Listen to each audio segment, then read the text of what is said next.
早晨，各位老師、同學，我係5E班林卓琪。我係5E班嘅黎月晴。我哋今日想同大家介紹一位中國現代水墨畫大師吳冠中。吳冠中係中國著名畫家，1919年喺江蘇宜興出世，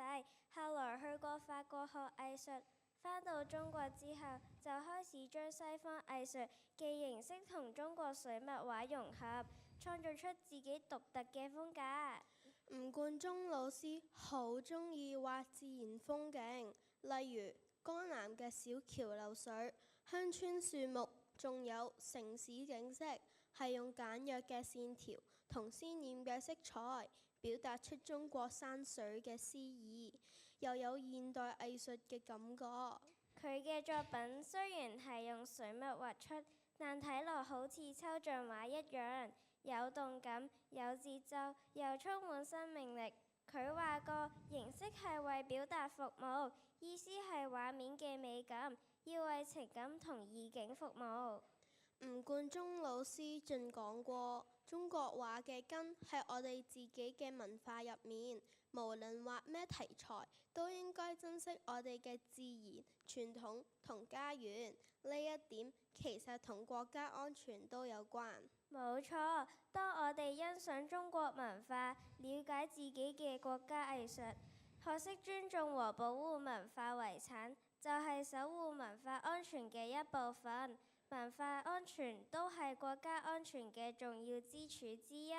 今個學年5年級都有以吳冠中老師嘅風格為靈感進行創作。上學期同學畫咗樹遇鄉，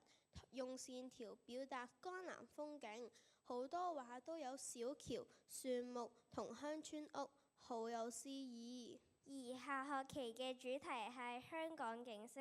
同學用水墨加色彩描繪出維港夜景、街市、高樓大廈同山景，將本地風情融入現代水墨，非常精彩。老師同我哋都睇得出，同學們真係用心學習吳冠中的精神，結合傳統與創新。